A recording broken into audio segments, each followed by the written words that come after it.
Hello विद्यार्थियों, मेरे प्रिय विद्यार्थियों, श्रोताओं एवं पाठकों सभी का स्वागत है, अभिनंदन है। हम लोग शरत चंद्र चट्टोपाध्याय के द्वारा लिखा गया नाटक परिणीता को 6 भागों में पढ़ चुके हैं और आज हम 7वें भाग में कहानी सुनेंगे। 6 भाग तक हमने जाना कि ललिता और शेखर जो एक दूसरे के पड़ोसी हैं। शेखर अपने पिता के घर रह रहा है और ललिता माँ के घर रह रही है। दोनों बचपन से बड़े हो जाते हैं। शेखर बड़ा है और बहुत ध्यान रखता है। ललिता का आना जाना बहुत है क्योंकि एक दूसरे पड़ोसी हैं और ललिता प्रतिदिन शेखर के घर जाती है, उसकी माँ का हाथ बटाती है कामों में और शेखर के कमरे की भी सफाई वगैरह कर देती है, किताबें लगाती है। बड़े हो जाते हैं। शेखर के हृदय परिवर्तन होता है, उसमें कब स्नेह ममता कब प्रेम में परिवर्तित हो जाती है पता भी नहीं चलता। पता तो तब चलता है जब सामने वाले घर में ललिता के ग्रीन नाम का युवक आ जाता है और ललिता प्रतिदिन वहाँ खेलने जाती है, ताश वगैरह। ये चीज़ शेखर को पसंद नहीं आती है। वो बुलाकर नाराज़ होता है और कहता है कि वहाँ प्रतिदिन ताश खेलने क्यों जाती है। ललिता को ये चीज़ बहुत चुभती है कि वो क्यों गई। उसे शेखर पे गुस्सा नहीं आता, उसे अपने ऊपर गुस्सा आता है कि वो वहाँ क्यों गई खेलने के लिए और फिर आनाकानी करती है, जाती नहीं है। परंतु सामने घर में जहाँ ग्रीन रहता है वहाँ उसी घर में उसकी सहेली भी रहती है। वो ग्रीन सहेली का मामा है जो कि, और इसलिए वो वहाँ चारू के यहाँ प्रतिदिन जाती है। चारू की माँ का नाम मनोरमा है। इधर शेखर की विवाह की बात चलती है और ललिता की विवाह की बात चल रही है। शेखर लड़की देखने जाता है तो अपनी माँ से बहाना बना देता है और ललिता की विवाह की बात सुनकर के चिंतित होता है, कह कुछ नहीं पाता है। इधर ग्रीन जो है वो भी आकर्षित है ललिता के प्रति और जो कर्ज वगैरह मामा के ऊपर है उतारने की बात करता है। ये शेखर को बात अच्छी नहीं लगती है लेकिन कुछ कह नहीं पाता। अभी वो माँ की स्वास्थ्य सुधार के लिए पछाह जो लेखक ने लिखा है वहाँ लेके जा रहा है, जिससे उसकी हवा आदि बदले और वो स्वस्थ जल्दी हो। इसके लिए वो सामान लगाता है और ललिता को भी कह भिजवाता है कि आकर के जो भी सामान रखना है अपना रख लें, जाना है। किंतु जब पता चलता है माँ से कि उसके विवाह की तैयारी हो रही है, वो जा नहीं सकती, तो ललिता आती है और उसके कपड़े वगैरह लगा के तैयारी करवा देती है और जाती नहीं है। तैयारी आदि करके सब कपड़े वपड़े लगा के उसको बता के कब क्या पहनना है क्या करना है घर चली जाती है। घर जाती है तो देखती है उसकी मामा की लड़की अन्नाकली, वो अपनी गुड़िया की विवाह की तैयारी कर रही है। पूछती है कि क्या कर रही तुम, ये माला बना रही है, सब क्या कर रही है। तो कहती है कि दीदी मैं सबको, मेरी गुड़िया की विवाह है और मैं सबको बुलाऊंगी और सबको दावत दे रही हूँ, आपको भी। वो देखती रहती है माला बनते हुए, उसे बहुत अच्छी लगती है। कहती है कि एक माला जो है शेखर दादा को दिया। अन्नाकली कहती है नहीं दीदी, मेरे पास समय नहीं है, मैं विवाह की तैयारी कर रही हूँ और मैं उसी में व्यस्त हूँ। तो कहती है लाओ अच्छा मैं ही दे आती हूँ। वो जाती है माला लेकर के तो देखती है कि शेखर एक कुर्सी पर, कमरे से घुसती है तो कुर्सी पर बैठा है, उसकी तरफ पीठ है। शेखर को पता नहीं चलता है कब आ जाती है ललिता। तो जब वो ध्यान नहीं देता है तो माला उसके गले में डाल देती है। शेखर चौंक कर देखता है कि ललिता है, तो कहता है कि ललिता तुमने क्या किया। तो कहती क्या किया, कुछ नहीं किया। तो तुम नहीं जानती हो, जाके अन्नाकली से पूछो। वो भागकर घर चली जाती है, उसे कुछ समझ ना आता है। तब शेखर उसको घर से मेहदी के द्वारा बुलवाता है और जब ललिता आती है तो उससे कहता है कि अपनी माला ले जाओ। वो नहीं आती है पास में, कहती है मेरी माला यहीं फेंक दो, मुझे यहीं से दे दो, किंतु वो नहीं देता, कहता पास आओ तो मैं दे दूँगा। जब वो पास आती है तो अचानक ही शेखर उसके गले में माला डाल देता है। एकाएक ये सब देख करके ललिता घबरा जाती है, उसकी आंखों में आंसू आ जाती है कि आपने ये क्या किया, और वो भाग करके बालकनी में जाकर खड़ी हो जाती है। शेखर बुलाता रहता है और कहता है कि मैं तुमने जो अधूरा कार्य किया था वो मैंने पूरा कर दिया। इस तरह से वो प्रणय के बंधन में बंध जाते हैं और वो बालकनी में खड़ी होती वहाँ जाता है, उसको हृदय से लगा लेता है और कहता है कि मेरे पीछे से अगर कोई परेशानी हो तो पत्र द्वारा लिखना। और अगले दिन वो चला जाता है। वहाँ पहुँच के थोड़े दिन होते हैं तो उसे पता चलता है कि लोगों में फैला हुआ है कि मामा ने ललिता को बेच दिया है गिरिन के हाथों से में। ये चीज़ उसे वहाँ बहुत परेशान करती है। अपनी माँ से कहता है मेरा मन नहीं लग रहा है, हमें घर लौट चलना चाहिए। माँ भी कहती है कि मेरा मन नहीं लग रहा है, क्योंकि उन्हें भी पता चल गया था। और वो लौट आते हैं। यहाँ आकर वो किसी तरह से ललिता से एक बार मिल पाता है तो कहता है कि तुम्हें मामा ने बेच दिया है। तो मना करती है कि मुझे बेचा नहीं है, और वो तो उधार लिया था मेरे विवाह के लिए। तो कहता है इतना सारा कर्ज तुम कहाँ से लाओगी। शेखर कहता है इतना सारा कर्ज कहाँ से लाओगी। तो वो बताती है, कहती कि जो स्त्रियाँ होती हैं वो पैसा कहाँ से लाती, वहीं से मैं भी ले आऊँगी, क्योंकि शेखर को पति मानती है। अब शेखर समझ जाता है और वो अपने घर चला जाता है। उसके आगे कहानी हम लेखक के शब्दों में सुनते हैं।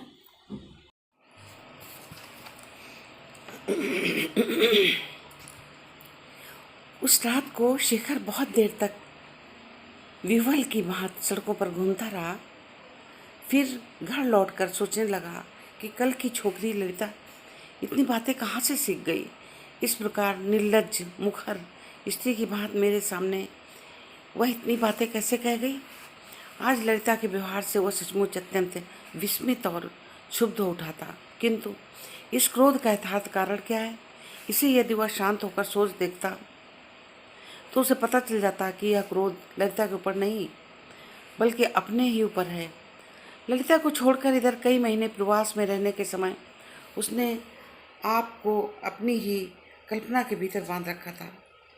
केवल कल्पनाजन्य सुख दुख लाभ हानि और हिसाब लगाकर वह इसी की आलोचना करता रहता था कि ललिता उसके जीवन की भावी अंश के साथ कैसे अकाट बंधन में बंधी हुई है और उसके बिना अपना जीवन कितना कठिन है, कितना दुखदायी हो सकता है। ललिता बचपन से ही अपनी गृहस्थी में आकर मिलजुल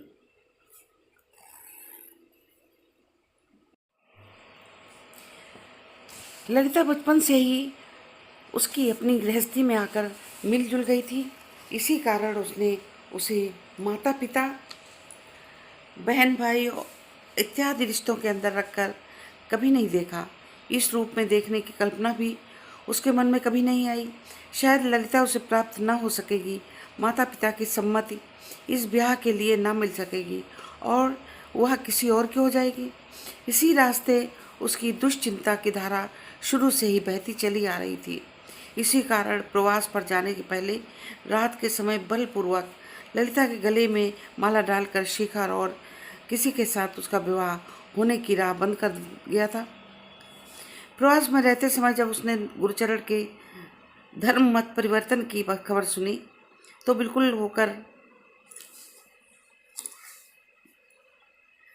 व्याकुल होकर रात दिन यही चिंता करता रहा कि कहीं ललिता उसे खो न जाए।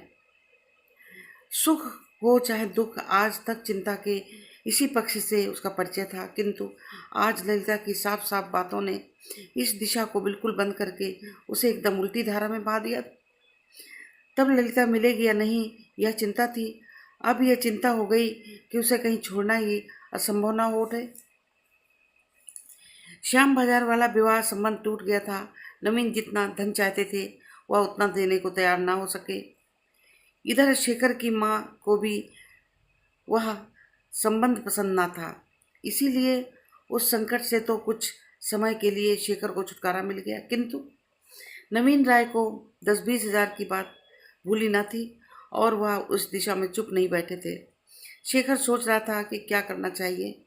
रात की वह छोटी सी घटना बढ़कर इतनी गंभीर हो उठेगी और ललिता उस पर इस तरह निसंशय भाव से पूर्णतः विश्वास कर बैठेगी कि उसका सचमुच विवाह हो गया है, धर्म के कारण किसी तरह अब उसके विपरीत नहीं हो सकता।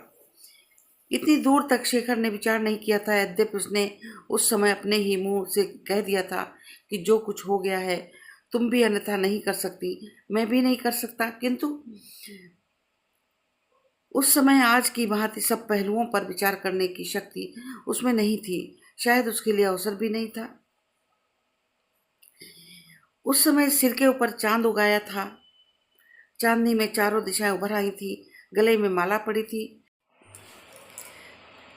प्रीतमा की धड़कती छाती को अपनी छाती से लगाकर उसका प्रथम बार अनुभव प्राप्त करने का मोह था, और प्रणयी जन जिसे अधरामृत कहते हैं उसे पीने का बड़ा तीखा नशा था।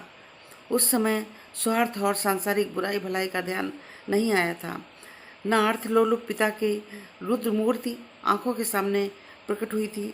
सोचा था माँ तो ललिता को स्नेह करती हैं, इसीलिए उन्हें राजी कर लेना कुछ कठिन नहीं होगा, और पिता को भी दादा बड़े भैया के द्वारा कोमल कर लेने से अंत में काम हो जाएगा।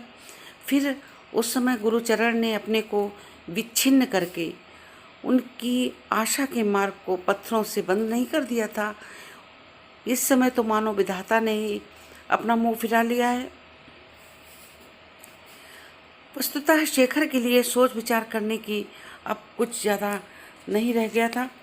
वह अच्छी तरह समझता था कि अब पिता को राजी करना तो दूर, माँ को राजी करना भी संभव नहीं है। अब तो ये बात जवान पर लाने की भी राह नहीं रह गई। शेखर ने दीर्घ निश्वास छोड़कर एक बार फिर उत्सुक स्वर में यही बात दोहराई। क्या किया जाए? वह ललिता को अच्छी तरह पहचानता था, उसी ने उसे इतना बड़ा किया। एक बार जिसे अपना धर्म समझकर ग्रहण कर लेती है, उसे फिर किसी तरह छोड़ नहीं सकती। उसने समझ लिया है कि वह अब शेखर की धर्म पत्नी है, इसीलिए आज संध्या के अंधकार में बिना किसी संकोच के छाती के पास आकर मुंह के पास मुंह करके वह इस तरह खड़ी हुई थी। गिरीन के साथ उसके विवाह की बातचीत शुरू हुई, किंतु कोई उसके लिए उसको राजी न कर सका। फिर वह अब किसी तरह भी चुप नहीं बैठेगी, सब कुछ प्रकट कर देगी। शेखर का मुंह और आंखें उत्तिप्त हो उठी। सच तो है, वह सिर्फ माला बदल कर ही शांत नहीं हो गया, उसे अपनी छाती से लगाकर उसका चुंबन भी लिया है। ललिता ने रोका नहीं, अब उसमें कोई दोष नहीं। यही समझकर नहीं रोका, यह उसका अधिकार है, समझकर ही नहीं रोका। अब वह अपने इस आचरण का क्या जवाब देगा? यह निश्चय है कि माता पिता की राय के बिना ललिता के साथ उसका विवाह नहीं हो सकता, किंतु गिरीन के साथ ललिता का विवाह न होने के कारण प्रकट हो जाने पर वह घर में या बाहर किसी को कैसे अपना मुंह दिखाएगा? असंभव मानकर शेखर ने ललिता की आशा बिल्कुल ही छोड़ दी थी। पहले कई दिन तो वह मन में बड़ा डरा डरा सा रहता था, और कहीं वह अचानक आ न जाए, सब बातें प्रकट न कर दे, और कहीं उन सब बातों को लेकर मुझे लोगों के सामने जवाब न देना पड़े। किंतु किसी ने उससे कैफियत नहीं मांगी, यह भी पता न चला कि कोई बात प्रकट हुई या नहीं। यहाँ तक कि उस घर में इस घर तक कोई आया भी नहीं। शेखर के कमरे के सामने जो खुली छत थी, उस पर खड़े होने से ललिता के घर की सारी छत दिखाई पड़ती थी। कहीं देखा देखी ना हो जाए, इस डर से शेखर अपनी छत पर खड़ा तक ना होता था। किंतु जब 1 महीना निर्विघ्न बीत गया तो उसने लंबी सांस छोड़कर मन में ही मन कहा, हजार हो स्त्रियों में लाज शर्म होती ही है, ये सब बातें वे प्रकट कर नहीं सकती। उसने सुना था कि जब उनकी छाती फटती रहती है तब भी वे मुँह खोलना नहीं चाहती। अब उसे इस बात पर विश्वास हो गया। उसने स्त्रियों में यह दुर्बलता रखने के कारण मन विधाता की बुद्धि की प्रशंसा की। तब शांति क्यों नहीं प्राप्त होती? जब से उसने समझा कि अब कोई भय नहीं है, तब से एक अभूतपूर्व व्यथा से उसकी छाती क्यों भरभर उठती है। रह रह कर हृदय का अंतर्मन प्रदेश तक घोर निराशा, वेदना और आशंका से कांप कांप क्यों उठता है। तब क्या ललिता कोई भी बात ना करेगी, बात ना कहेगी और एक आदमी के हाथ में सौंप दी जाने के समय तक मौन ही रहेगी। उसका विवाह हो जाएगा और वह अपने स्वामी के घर चली जाएगी। ये ख्याल आते ही शेखर के भीतर बाहर आग सी क्यों लग जाती है। पहले शेखर शाम को बाहर टहलने न जाकर कमरे के सामने की अपनी खुली छत पर चहलकदमी किया करता था। अब उसी तरह टहलने लगा, किंतु एक दिन भी उस घर का कोई आदमी छत पर दिखाई न पड़ा। सिर्फ एक दिन अन्ना कली किसी काम से आई थी, किंतु शेखर पर नजर पड़ते ही उसने आंखें झुका ली और शेखर के उसे पुकारने या न पुकारने का निश्चय करने के पहले ही गायब हो गई। शेखर ने समझ लिया कि उसके घर के लोगों ने छत पर से आने जाने का रास्ता बंद करके जो दीवार खड़ी कर दी है, उसका अर्थ यह नन्ही अन्ना कली तक समझ गई है। और भी एक महीना बीत गया। एक दिन भुवनेश्वरी ने बातों बातों में कहा, इस बीच तूने ललिता को किसी दिन देखा है शेखर? शेखर ने गर्दन हिलाकर कहा, नहीं, क्यों? माँ ने कहा, लगभग 2 महीने बाद कल मैंने उसे छत पर देखकर पुकारा था। मेरी बिटिया न जाने कैसी हो गई है, बीमार सी लगती है, मुंह सूख गया है और जैसे इतने ही समय में न जाने कितनी उम्र की हो गई है। ऐसी गंभीर को देखकर कोई भला कह सकता है कि ये 14 वर्ष की लड़की है। कहते कहते उनकी आंखें छलछला पड़ी। हाथ से आंसू पोंछकर भारी गले से बोली, उसके कपड़े मैले थे, आंचल के पास सिले हुए थे। मैंने पूछा, तेरे पास पहनने के कपड़े नहीं है बेटी?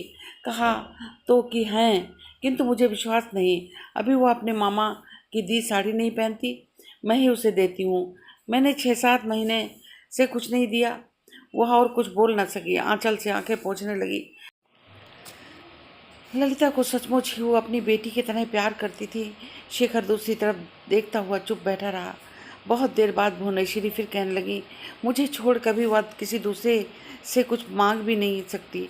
असमय भूख लगने पर भी वह मुंह खोलकर घर में किसी से कहती नहीं थी। वह मेरे साथ साथ फिरा करती थी, इसलिए मैं उसका मुंह देखते ही समझ जाती। मुझे रह रहकर वही बात याद आती है शेखर। शायद सूखा सूखा मुंह लिए हुए अपने घर में फिरती होगी। कोई उसे समझता ना होगा, पूछता भी नहीं होगा। मुझे तो केवल मुंह से ही माँ नहीं कहती, हृदय से माँ मानती है और माँ समझकर प्यार भी करती है। शेखर साहस करके भी माँ के मुंह की ओर न देख सका। जिस ओर देख रहा था उसी ओर देखते हुए बोला, ठीक तो है माँ, तुम उसे बुलाकर पूछती क्यों नहीं कि उसे किन चीज़ों की ज़रूरत है, और जो ज़रूरत हो उसे दे देती क्यों नहीं? वह लेगी क्यों? उन्होंने आने जाने का रास्ता तक बंद कर दिया और मैं ही क्या मुंह लेकर लोगों के यहाँ जाऊँ? हमारे देवर जी ने दुख की ज्वाला में जलते हुए अगर कोई गलती कर दी थी तो उन्हें अपने समझ कर कुछ प्रायश्चित करा के मामले को ख़त्म कर देना था। वह तो किया नहीं गया। हम लोगों ने उन्हें बिल्कुल पराया बना दिया। मैं तो ये भी कहती हूँ कि इन्हीं के ज़्यादा तंग करने पर उन्होंने जात का त्याग किया। जब देखो तगादा, जब देखो तगादा। मन की शर्म और पीड़ा से मनुष्य सब कुछ कर सकता है। मैं तो कहती हूँ कि देवर जी ने अच्छा ही किया। यह गिरीन्द्र लड़का हम लोगों के अपेक्षा उनका कहीं अधिक अपना और हितैषी है। उसके साथ ललिता का विवाह हो जाने पर लड़की सुख से रहेगी, यह मैं कह देती हूँ। सुनती हूँ अगले महीने ही ब्याह होगा। शेखर ने सहसा मुंह फिराकर पूछा, अच्छा, अगले महीने ही होगा? सब ठीक ठाक हो गया? सुनती तो यही हूँ। शेखर ने और कुछ नहीं पूछा। माँ कुछ देर चुप रह बैठी रही, फिर बोली, ललिता के मुंह से सुना है उसके मामा का शरीर भी आजकल अच्छा नहीं है। कैसे रह सकता है? एक तो उनके मन की सुख शांति नहीं है, फिर घर में रोज रोना धोना मचा रहता है। 1 मिनट के लिए वहाँ चैन नहीं है। शेखर चुपचाप सुन रहा था, चुप ही रह गया। थोड़ी देर बाद माँ उठकर चली गई। शेखर भी वहाँ से आकर अपने बिछौने पर पड़ गया। ललिता की बातें सोचने लगा। शेखर का घर जिस गली में है उसमें एक साथ 2 गाड़ियों के आने जाने के लिए रास्ता जगह नहीं है। जब तक एक गाड़ी बिल्कुल ही तरह से रुक ना जाए, खड़ी ना हो जाए, दूसरी नहीं निकल सकती। 10 दिन बाद की बात है कि शेखर की ऑफिस की गाड़ी जगह न पाने के कारण गुरुचरण के मकान के सामने रुक गई। शेखर ऑफिस से लौट कर आ रहा था। नीचे उतरकर पूछने पर मालूम हुआ डॉक्टर आया है। उसने कुछ दिन पहले माँ से सुना था कि गुरुचरण की तबीयत ठीक नहीं है। यही ख्याल करके अपने घर नहीं गया, सीधे गुरुचरण के सोने के कमरे में चला गया। यही बात थी, गुरुचरण मुर्दे की भांति बिछौने पर पड़े थे। उनकी एक ओर ललिता और गिरीन बैठे हुए थे। सामने की कुर्सी में बैठकर डॉक्टर रोग की जांच कर रहा था। गुरुचरण ने अस्फुट स्वर में शेखर के बैठने के लिए कहा। ललिता सिर पर आंचल और ज़्यादा खींचकर मुंह फिराए बैठी रही। डॉक्टर मोहल्ले के ही आदमी थे, शेखर को पहचानते थे। रोग की परीक्षा करके औषध की व्यवस्था करके शेखर को साथ ले बाहर आ गए। गिरीन ने पीछे पीछे आकर डॉक्टर की फीस चुकाकर जब उन्हें विदा किया तो डॉक्टर ने उसे विशेष रूप से सावधान करते हुए बताया कि रोग अभी ज़्यादा आगे नहीं बढ़ा है। इस समय वायु परिवर्तन अत्यंत आवश्यक है। डॉक्टर के चले जाने पर शेखर और गिरीन दोनों एक बार गुरुचरण के कमरे में आकर खड़े हुए। ललिता इशारे से बुलाकर गिरीन को एक तरफ ले गई और धीरे धीरे उसके साथ बातचीत करने लगी। शेखर सामने की कुर्सी पर स्तब्ध बैठा हुआ गुरुचरण की ओर देखता रहा। वह पहले से ही दूसरी ओर करवट ले चुके थे, इसलिए शेखर के फिर से आने का पता ही उन्हें नहीं चला। थोड़ी देर तक चुपचाप बैठा रहकर शेखर जब उठ खड़ा हुआ तब भी ललिता और गिरीन उसी तरह चुपके चुपके बात कर रहे थे। किसी ने न उससे बैठने को कहा, न आने को। किसी ने बुलाकर उससे एक बात तक न पूछी। आज वह निश्चित रूप से समझ गया कि ललिता ने उसकी कठिन जिम्मेदारी से सदा के लिए उसे मुक्त कर दिया है। अब वह निर्भय होकर सांस ले। अब कोई शंका नहीं, अब ललिता ने उसे अपने साथ नहीं लपेटेगी। घर आकर कपड़े उतारते उतारते हजारों बार मन में आया कि आज वह खुद अपनी आंखों से देख आया कि गिरीन ही अब उस घर में परम बंधु है। वही अब सबका आशा भरोसा, ललिता के भविष्य का आश्रय है। वह अब कुछ नहीं है। ऐसी विपत्ति के समय भी ललिता ने एक बार मुंह खोलकर उससे सलाह तक न मांगी। वो सहसा ओह कहकर एक गद्दीदार आराम कुर्सी पर बैठ गया।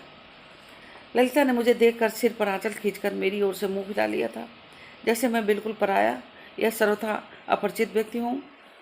फिर मेरी ही आंखों के आगे गिरीन की आड़ में बुलाकर कितनी सलाह मशवरा होता रहा और इसी आदमी के साथ थिएटर जाने को एक दिन मैंने मना कर दिया था। सहसा दरवाजे के बाहर माँ की आवाज़ सुनाई पड़ी। पुकार कर कह रही थी, कहाँ है रे, अभी तक हाथ मुँह नहीं धोया, शाम हो चली। शेखर घबरा कर उठ गया। उसके मुंह पर माँ की नज़र ना पड़े इस तरह से सिर के वो जल्दी जल्दी नीचे उतर आ गया। इधर कई दिनों से अनेक बातें अनेक प्रकार के रूप धार कर हर घड़ी उसके मन में आती रहती। सिर्फ एक बात पर वह विचार नहीं करता था कि इस मामले में दोष किस जगह है। एक भी आशा की बात उसने आज तक ललिता से नहीं की थी, न उसे ही किसी कुछ कहने का अवसर प्रदान किया, बल्कि कहीं बात प्रकट न हो जाए या वह किसी तरह दावा न कर बैठे, इस भय से वो बेदम हो रहा था। किंतु सब प्रकार के अपराध का बोझ केवल ललिता के सिर पर डालकर वो उसका विचार करता था और स्वयं हिंसा, क्रोध, अभिमान और अपमान की आग में जलता रहता था। जान पड़ता है संसार के सब पुरुष इसी तरह विचार करते हैं और इसी तरह जला करते हैं। इसी तरह जलते जलते 7 दिन काट दिए। आज भी संध्या के बाद उसने एकांत कमरे में वही आग जलाकर बैठा था। सहसा द्वार के पास कुछ आवाज़ आई। मुँह फिराकर देखती उसका हृदय उछल पड़ा। काली का हाथ पकड़े हुए ललिता कमरे के अंदर आकर कारपेट के ऊपर चुपचाप बैठ गई। काली ने कहा, शेखर दादा, हम दोनों तुम्हें प्रणाम करने आई हैं। कल हम लोग चली जाएंगे। शेखर कुछ बोल न सका, सिर्फ उनकी ओर ताकता रह गया।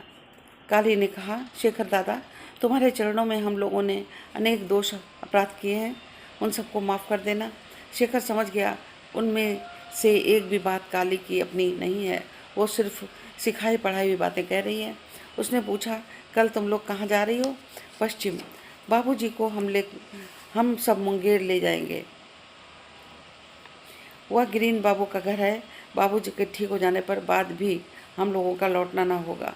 डॉक्टर कहते हैं कि यह देश बाबूजी के लिए अनुकूल नहीं है।